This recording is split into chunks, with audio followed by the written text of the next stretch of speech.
The reports coming from Katsina are heavy, and the situation is still unfolding as people on the ground try to understand what really happened and who has been affected. What we know so far is that several communities in parts of Katsina state were attacked during coordinated night raids by armed groups.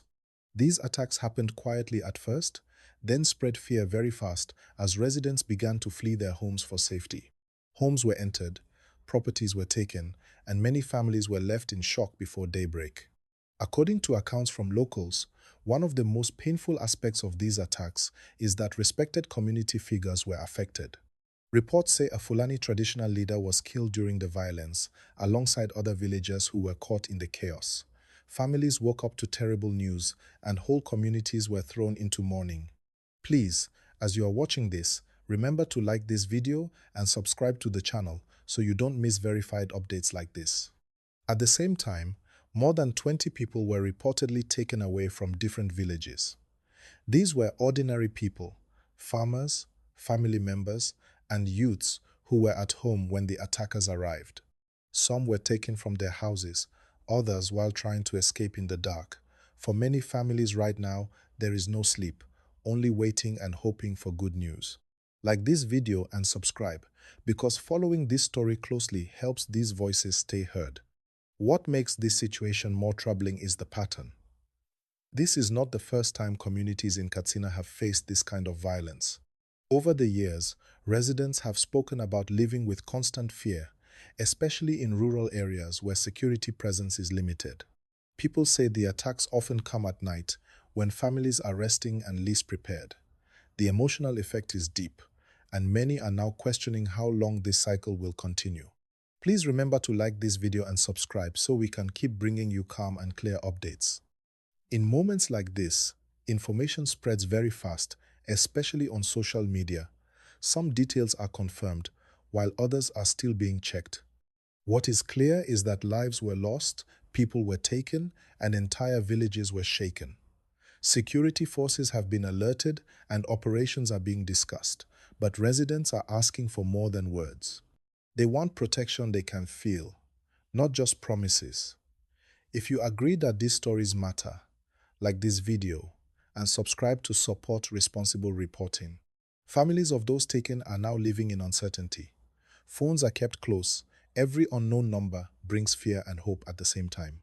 Community leaders are calling meetings, trying to calm people and prevent panic. Some villagers have moved temporarily to safer towns, leaving behind farms, homes, and livelihoods. This kind of displacement affects food supply, education, and mental health, even long after the attacks stop. Please like the video and subscribe. It helps this message reach more people. There is also a deeper conversation happening now about traditional leadership and community safety. When a respected leader is affected by violence, it sends a strong message that no one is truly safe. Many are worried that such incidents could weaken trust and stability at the local level. Others are calling for unity, saying communities must work together, regardless of background, to demand lasting peace. Like this video and subscribe if you believe unity and truth matter. Security officials have promised action, but people on the ground are watching closely. Past experiences have made residents cautious. They have heard promises before. What they want now is visible security, better intelligence, and faster response when danger signs appear. Communities are also asking for better communication, so rumors do not create more fear than the situation already has. Please remember to like this video and subscribe for continued updates. This situation also reminds us of the human side of these stories. Beyond the headlines are children who cannot sleep, parents who are scared to send their kids to school, and farmers who are afraid to go back to their fields. Recovery is not just about stopping attacks. It is about helping people heal and rebuild their lives. Like this video and subscribe so this human angle is not forgotten. As this story continues, the focus remains on the safety of those who were taken and support for families who lost loved ones. Community prayers, calls for dialogue, and demands for stronger protection are all happening at once. The coming days will be important in determining what steps are taken next and whether affected communities will finally see relief. Please like this video and subscribe. It truly helps the channel grow and keeps these discussions alive. The silence after such attacks is often the loudest part. When the noise fades and morning comes, people step outside and see the damage clearly for the first time. Burnt homes, empty rooms, abandoned sandals, and unanswered questions. In Katsina, many residents describe that morning feeling as confusion mixed with fear. People were counting who was present and who was missing. Parents were calling names. Neighbors were checking on one another. Please like this video and subscribe, because telling these stories clearly helps keep attention on what really matters. As the hours passed, word spread from village to village. Relatives in nearby towns started receiving calls, some clear, some broken by tears. The reality slowly set in that this was not a small incident. It was another painful chapter in a long-running security challenge. Many villagers say they feel forgotten until something tragic happens. Like this video and subscribe so voices from these communities are not ignored. Community elders and local leaders moved quickly to calm people down. Meetings were held under trees and in open spaces, urging residents not to panic or take the law into their own hands. They reminded everyone that fear can cause more harm if not controlled. At the same time, they appealed for urgent help and stronger protection. Please remember to like this video and subscribe. It supports responsible and calm storytelling. For the families of those taken away, time moves very slowly. Every minute feels like an hour. Some families are trying to raise money quietly, others are waiting for official guidance, while some simply sit and pray. No family plans for this kind of situation. It comes suddenly and changes everything. Like this video and subscribe. It helps keep attention on these human stories. There is also growing concern about young people. Many youths in these areas already struggle with limited opportunities.